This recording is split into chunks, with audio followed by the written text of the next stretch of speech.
காலையில் சந்தித்து பேசிக் கொண்டிருந்த பொழுதே மாலை சந்திப்பதற்காகவும் அவர்கள் திட்டமிட்டிருக்கிறார்கள்.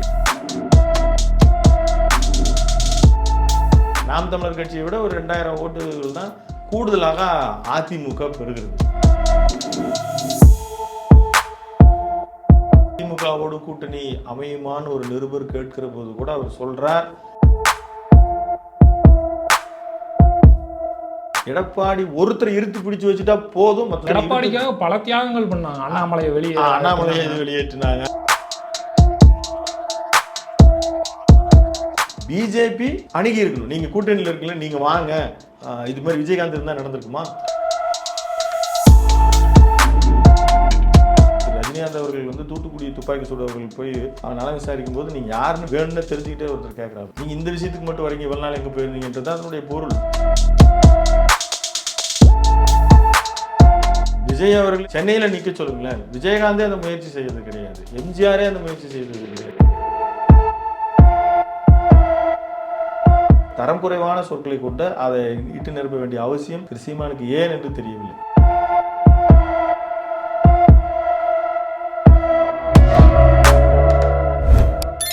அறம் தமிழ் நேயர்களுக்கு வணக்கம். முன்னாள் முதல்வர் ஓபிஎஸ் அவர்கள் இன்று பாஜக கூட்டணியில் விலகி முதல்வர் மு க ஸ்டாலின் அவர்களை 2 முறை சந்தித்துள்ளார். இது அரசியல் வட்டாரத்தை பரபரப்பை கிளப்பியுள்ளது.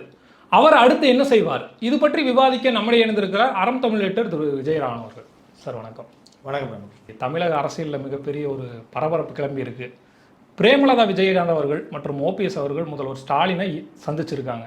அது ஓபிஎஸ் அவர்கள் இன்னைக்கு காலையில் ஸ்டாலின் அவர்கள் வாக்கிங் போகும்போது ஒரு முறையும் இன்று மாலையும் அவரை சந்திச்சிருக்காங்க.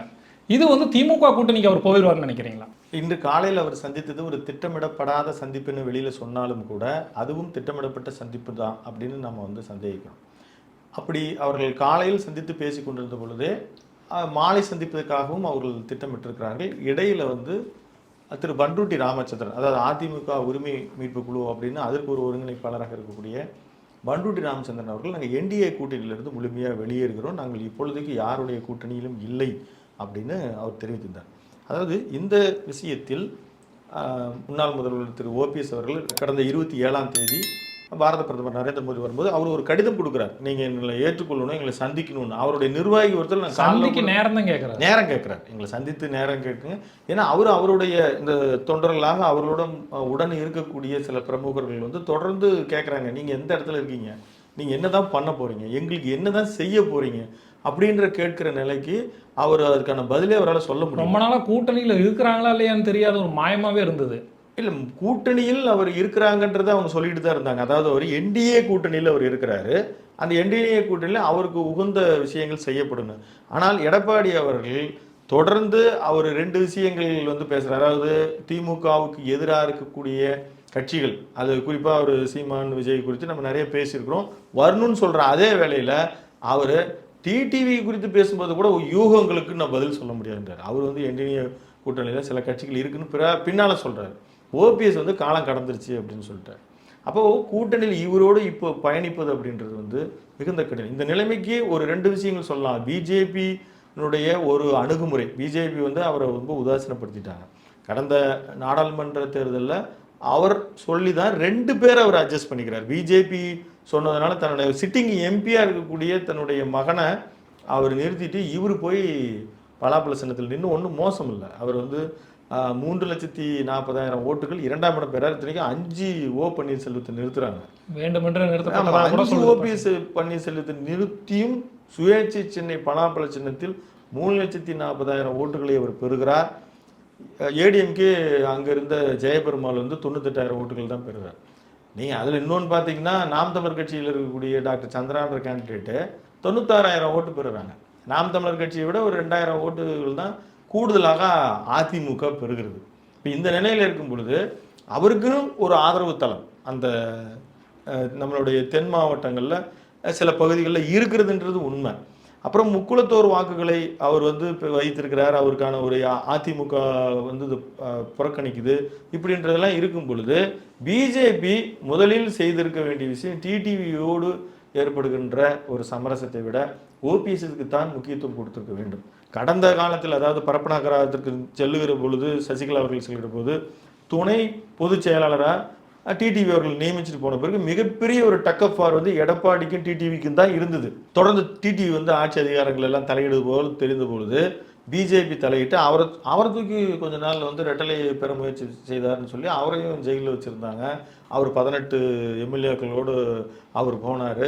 அப்போ செந்தில் பாலாஜி போனார், தங்கத்தமிழ் செல்வன் போனார். இப்போல்லாம் அவங்களாம் எங்கே இருக்கிறாங்க? திமுகவில் இருக்காங்க. அதனால் அவர் இப்போ ஓபிஎஸ் அவர்கள் தொடர்ந்து எதிர்பார்த்தார், அவங்க உதாசீனப்படுத்துகிறாங்க, அவருக்கு வேறு வழி இல்லை அப்படின்னு இவர் போய் அங்கே நிற்பது வந்து நிச்சயமாக கூட்டணிக்குத்தான் அது வழிவகுக்கும்.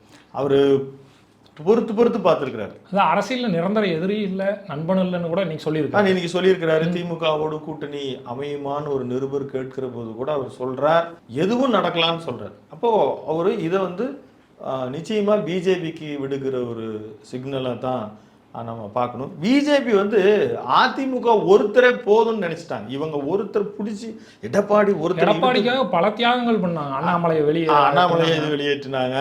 எடப்பாடி ஒருத்தர் இருத்தி பிடிச்சி வச்சுட்டா போதும், மற்றது எதுவுமே நமக்கு தேவையில்லைன்ற முடிவு பண்ணிட்டாங்க. இப்பவே நம்ம கூட்டணி அமைச்சருக்கு நம்ம ரெடி ஆகிட்டோன்னு இவரை போட்டு துவைக்கிறதுலேயே மும்முரமா இருக்கிறாங்க. மற்றவர்கள் இப்போ இந்திய ஜனநாயக கட்சி ஆகட்டும், ஜான் பண்ணி ஆகட்டும், அவங்கெல்லாம் வந்து பிறகு ஒரு சின்ன சீட்டுகள் அவங்க ஒன்றும் கோச்சிட்டு போயிட போகிறதில்ல.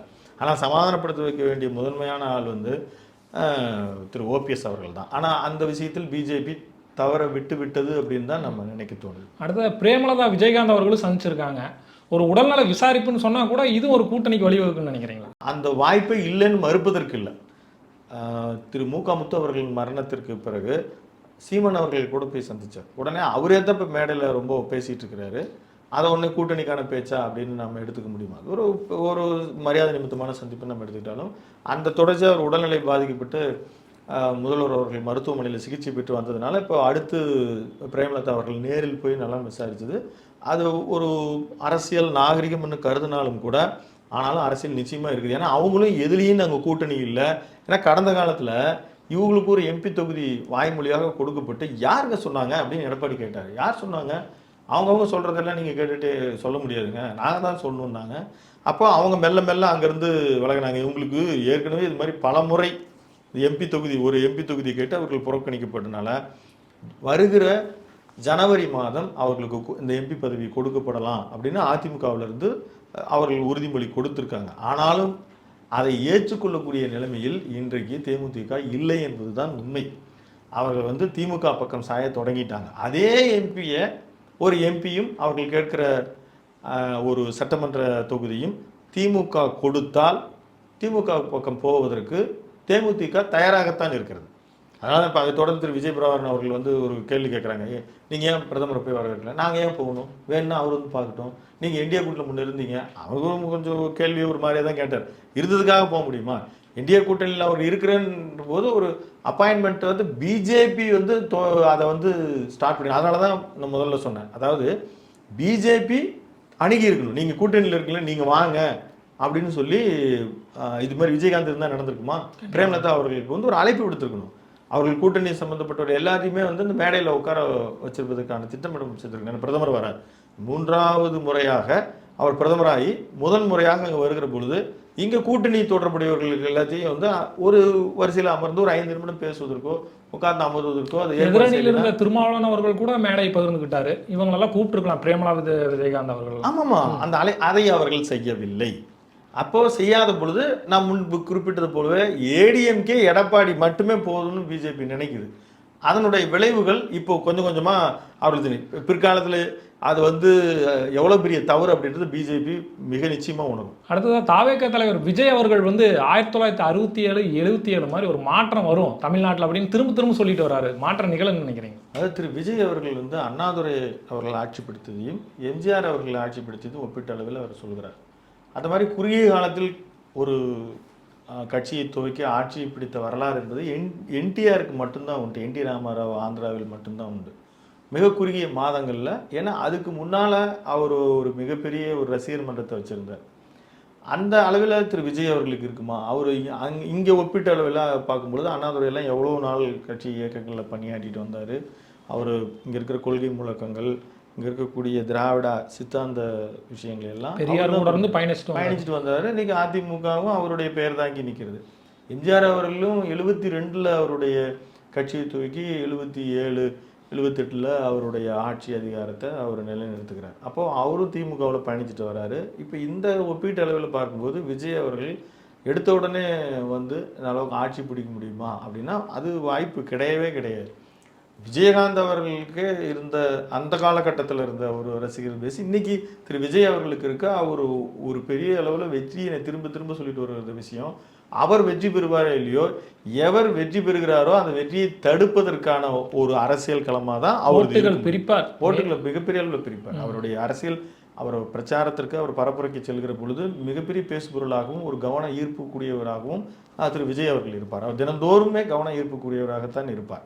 அப்படி அவர் என்ன விஷயங்களை பேசுகிறார், கடந்த காலங்களில் எத்தனை விஷயங்களுக்கு அவர் களமிறங்கி போராடிக்கிறார், எல்லா விஷயங்களுக்கும் அவர் கருத்து தெரிவித்திருக்கிறாரா, அந்த கருத்தையும் அவர் ரொம்ப வலிமையாக தெரிவித்திருக்கிறாரா அப்படின்ற விஷயங்கள் எல்லாம் இனி வருங்காலங்கட்டத்தில் வெகு நிச்சயமாக கேள்வி கேட்கும். ஏன்னா திரு ரஜினிகாந்த் அவர்கள் வந்து தூத்துக்குடி துப்பாக்கி சூடு அவர்கள் போய் அவர் நலம் விசாரிக்கும் போது நீங்கள் யாருன்னு வேணும்னு தெரிஞ்சுக்கிட்டே ஒருத்தர் கேட்குறாரு, நீங்கள் இந்த விஷயத்துக்கு மட்டும் வரீங்க, இவ்வளவு நாள் எங்கே போயிருந்தீங்கன்றது அதனுடைய பொருள். விஜய் அவர்கள் இன்றைக்கு வந்து ஒரு மாயையா இன்றைக்கு இருக்கிற இளைஞர்கள் அந்த பார்க்குறதுக்கு அது நிறைய நடிகைகள், அதுவும் தென் தமிழ்நாட்டிற்கும் வட மத்திய தமிழ்நாட்டிற்கும் அவர் வந்து இப்போ பயணப்படும் போது அது வந்து ஒரு பெரிய அளவில் ஒரு ட்ரெண்டிங் விஷயமாக இருக்கும். அது சென்னையில் நிற்க சொல்லுங்களேன், விஜயகாந்தே அந்த முயற்சி செய்தது கிடையாது, எம்ஜிஆரே அந்த முயற்சி செய்தது கிடையாது. ஜெயலலிதா தான் அவருடைய பவர்ஃபுல்லான ஒரு செக்டார் நமக்கு வந்து ரெடி ஆகிடுச்சுன்றதுக்கு அப்புறம் தான் ஆர்கே நகருக்கு வந்தாங்க. அது வரைக்கும் அவங்க வந்து ஒரு தென் தமிழ்நாடு மத்திய தமிழ்நாட்டை விட்டு வரவே கிடையாது. பர்கூர்லேயே அவர்களுக்கு வந்து ஒரு மோசமான அனுபவம் அவர்கள் பெற்றிருக்கிறார்கள். அதனால் மக்கள் இந்த அளவுக்கு அவரை வைத்திருக்கிறார்களா, அந்த அளவுக்கு அவர் எதிர்பார்க்குற அளவு ஒரு பெரிய ஆட்சி மாற்றம் நடைபெறுமா அப்படின்றதெல்லாம் தேர்தலில் தான் தெரியும். ஆனால் நாம் உறுதியாக சொல்லலாம், பெரிய அளவில் அவர் விஜய் அவர்களுக்கு வந்து கணிசமான ஓட்டு வங்கி தான் இருக்கும். ஆட்சி மாற்றம் வாய்ப்பில்லை. திமுகவா அதிமுகவா அப்படின்றது யார் பலம் பொருந்தியவர்கள்ன்றது தேர்தலுக்கு மிக அருகாமையில் ஒரு 2 மாதங்களுக்கு முன்னால் கூட்டணிகளை பொறுத்தும் தெரியாது. கூட்டணிகளை பொறுத்தும் அவர்கள் நடந்து கொள்கிற முறைகளை பொறுத்தும் அது ஒரு தேர்தலுக்கு ஓரிரு மாதங்களுக்கு முன்னால் நம்மளால் ஒரு கணிக்கும். அடுத்ததா முதல்வர் ஸ்டாலின் அவர்களை சீமான் சந்திச்சாரு. அப்போ கூட தம்பிகள்லாம் சொன்னாங்க, நம்ம இப்படி இணையதளத்தில் இப்படி சண்டை போட்டுருக்கோம், ஆனால் வந்து தலைவர் வந்து ஸ்டாலினை பார்த்துட்டாருன்ட்டு அப்பயே தம்பிகள் வந்து கொதிச்செழுந்துட்டாங்க அப்படின்ட்டு கூட இணையதளத்தில் நிறைய பதிவுகளை பார்க்க முடிஞ்சுது. இன்னைக்கு வந்து ஒரு மீட்டிங்கில் என்ன சொல்லியிருக்கிறாருன்னா, பெட்டி அவர் கொடுத்தாரு நீ ஏன் சொல்கிறீங்க, நான் வாங்கன்னு ஏன் சொல்கிறீங்க, அவர் கொடுக்கலையா அப்படிங்கிற மாதிரி ஒரு ஆவேசமாக பேசியிருக்காரு. சரி, ஒரு கேள்வி உங்கள்கிட்ட கேட்குறேன், யார் திரு சீமானை குறித்து அவர் சொல்கிறாரு இல்லையா, அவர் வாடா போடா அப்படின்னு உட்பட வார்த்தைகள் எல்லாம் உதிர்த்து அவர் சொல்கிறாரு இல்லையா, யார் பேசுகிறாங்க? திமுக பேசுதுங்களா, அதிமுக பேசுதுங்களா, பிஜேபி பேசுதுங்களா, இல்லை நீங்கள் உங்களுக்கு தெரிந்த தகவல் இணையத்தை நீங்கள் கூர்ந்து கவனிச்சுட்டு வரீங்க, யார் பேசுகிறாங்க? அவங்க தம்பிகள் தான் பேசியிருப்பாங்க. அப்போ அவங்களுக்கு ஒரு பதில் சொல்கிறது ஆவேசமாக ஒரு மீட்டிங்குள்ளே பேசுறது, பொது மேடையில் பேசி திரு சீமான் அவர்கள் தன்னைத்தான் அவர் குறைத்துக் கொள்கிறார். ஏன்னா திமுக காரங்க பேசுறதுக்கு வாய்ப்பே இல்லை, சேர்ந்துருந்தா நல்லதுதான் அப்படின்னு தான் அவங்க நினைக்க போறாங்க. பேசி யாரோடையும் கூட்டணியில தெளிவுபடுத்திட்டாரு, திரும்ப சொல்றாரு மக்களோட தான் கூட்டணின்னு சொல்றாரு. இது விஜயகாந்த் அப்படித்தான் சொன்னாரு. இப்போ இவர் வந்து அதில் உறுதியாக தன்னோட நிலைப்பாட்டை தொடர்ந்து சொல்றாரு. வேட்பாளர் அறிவிச்சிட்டேன்னு இவர் சொல்றாரு. சுற்றுப்பயணம் மேற்கொண்டார், பரப்புரை மேற்கொண்டிருக்கிறேன், என்ன மாதிரி யார் வந்து இது தேர்தல் பணிகளை யார் எந்த கட்சி தமிழ்நாட்டில் செய்துன்னு கேட்குறாரு. அப்படி இருக்கிற போது இதற்கு அவர் ஏன் இவ்வளவு ஆவேசமாக, அதிலும் கொஞ்சம் குறைவான சொற்களை கொண்டு, தரம் குறைவான சொற்களை கொண்டு அதை இட்டு நிரப்ப வேண்டிய அவசியம் திரு சீமானுக்கு ஏன் என்று தெரியவில்லை. ஏன்னா என்ன இருந்தாலும் தமிழ்நாட்டில் கவன ஈர்ப்புக்குரிய, அதாவது பேசாத பொருள் பல பொருள்களை பேசக்கூடிய, கவனிக்கக்கூடிய அளவில் இருக்கக்கூடிய சீமான் அவர்கள் இது மாதிரி விஷயத்துக்கு எல்லாம் அவர் பதில் சொல்ல வேண்டியது. இதுக்கு முன்னால் ஒரு முறை பீட்டுன்னு சொல்லும்போது ஒரு செருப்பெல்லாம் எடுத்து காட்டினார். அப்போது அவர் பேசக்கூடிய பல உயர்வான அல்லது ஒரு கவன ஈர்ப்புக்குரிய முக்கியமான விஷயங்கள்லாம் இந்த மாதிரி சொற்களின் வழியாக ஒரு இயல்பாக இருக்கக்கூடிய குடும்ப பெண்மணிகளிலிருந்து ஒரு நடுநிலைமையில் இருக்கக்கூடிய வாக்குகள் பாதிக்கத்தான் படும். ஓபிஎஸ் மற்றும் பிரேமலதா விஜயகாந்த் அடுத்தடுத்து நகர்வுகள் கூட்டணி எங்கே போவாங்க அப்படிங்கிறது நம்ம தொடர்ந்து பேசுவோம் சார். உங்கள் கருத்து பதிவுக்கு மிக்க நன்றி. நன்றி. நேயர்களே, தொடர்ந்து இணைந்திருங்கள் அறம் தமிழுடன். நன்றி.